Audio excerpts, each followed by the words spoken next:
Hey Bert, I have a Lagunitas? It's a cappuccino stout. Like ice cold. That's pretty good.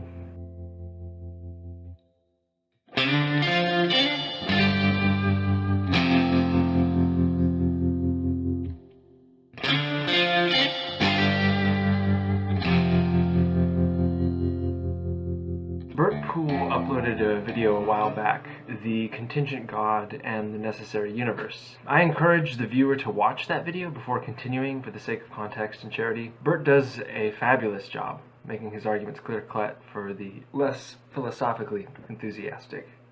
In this video, I aim to defend Reformed theology and challenge Bert's theory of modality. In fact, the coherence of his worldview in total. 2 points which I will unpack. Point number 1, Bert's contingent God argument, hereafter CGA, is a straw man. Point number 2, Bert's argument betrays intellectual commitments to an incoherent worldview.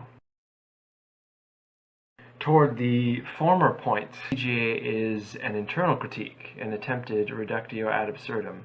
That means the validity of CGA depends on accurately representing the view in question. However, CGA neglects the Reformed doctrine of incomprehensibility. This occurs on 2 levels. First, there is an equivocation on Bert's part between the concept of necessity and that of aseity, self-existence. Who are you?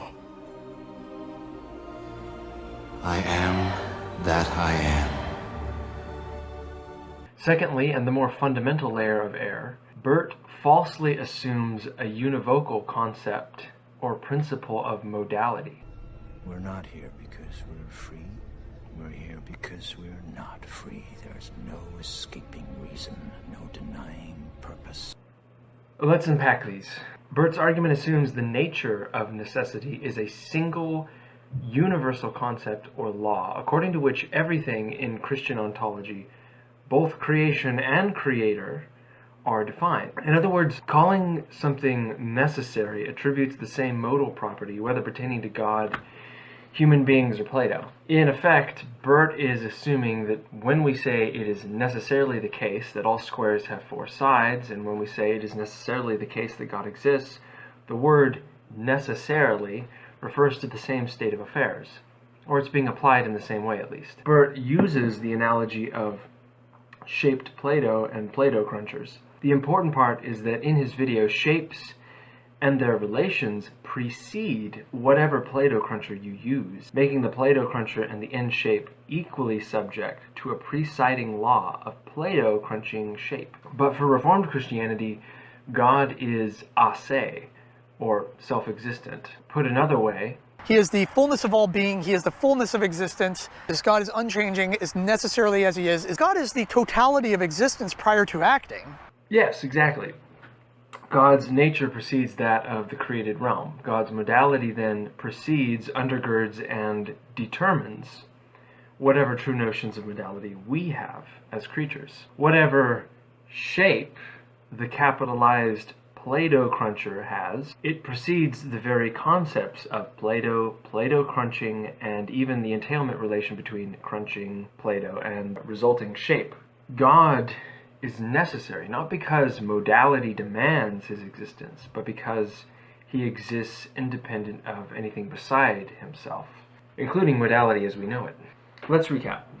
The soundness of CJ stands or falls on whether it represents Reformed Christian theism accurately. It does not. It misrepresents Reformed Christian theism, insofar as it conflates necessity, like that of the created order, with God's self-existence, which precedes said created order. Nuanced points out of context, to ignore crucial information, to even exaggerate claims to the point of absurdity, which is then easier to refute. These are all straw man tactics. It's not even always intentional. You might accidentally construct a straw man if you don't fully understand the depth of an argument. Furthermore, and more fundamentally, CGA misrepresents Reformed Christian theism on account that it assumes an abstract reality which contextualizes, let's say, God's existence. Shapeliness, the concept of Playdoh crunching, and their relations all precede and contextualize or make intelligible the supposed first moving Playdoh cruncher. I don't know. Bert's analogy, not mine. It's a good analogy for a deist god, I guess. He's engaging in reductio ad absurdum. It's the logical fallacy of extending someone's argument to ridiculous proportions and then criticizing the result, and I do not appreciate it. CGA assumes God's necessity is the same as man's necessity, as well as that there is ultimate reality behind and upholding God, when in fact only the triune God, the changeless one, is ultimate. He precedes all else, including our human notions of possibility and necessity. Thus, CGA has failed to refute Reformed theology, though it's a great problem for, say, Bert's worldview, and we'll get to that in a second. Really quick, I want to anticipate something. How to relate God to the created order without violating his absolute ontic precedence and divine incomprehensibility is a matter for another video. Nevertheless, to give a preview, I'll offer the Jadlau conversation. I still don't know how to pronounce that. Is it Jadlow or Jadlau? Whatever. I'll offer advice in using the phrase language mediated through revelation rather than analogical language. Beginning where I left off. Besides the fact that a univocal concept or principle of modality is not a fair representation of my theology, neither does it turn out to be a coherent idea in the first place. The modal collapse invoked as the gravitas of CGA is, in fact, the difficulty faced on non-reformed Christianity. We merely ask whether ultimate reality, for Bert, is necessary or contingent. Since the entire scope of knowable reality is contextualized by a single universal concept or law of modality, an answer can only be given one way or the other, on pain of resort to nuclear mysticism, where the universe in its ultimate state is simply unknowable. Let's suppose we take the first one. If ultimate reality is necessary, then there is no such thing as contingency, as CGA already made clear. The distinction is malformed for the very reason lodged by CGA, but the same is true of a basically contingent reality. If reality is ultimately contingent, then any so-called necessity will be subject to this ultimate contingency. Again, removing the distinction. On either horn, modal distinctions become unintelligible, because the universe just is, sans any necessity to distinguish contingency, or any contingency to distinguish necessity. Put another way, on your theory of modality, Bert, modality is not even a truth-functional notion. It's an utterance without meaning.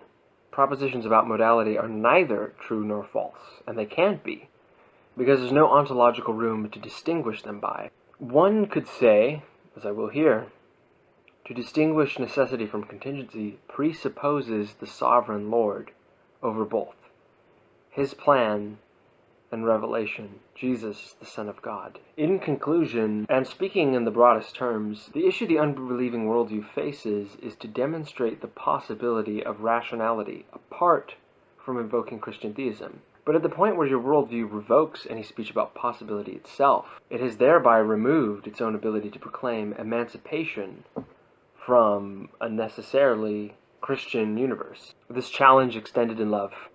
I hope you change your mind.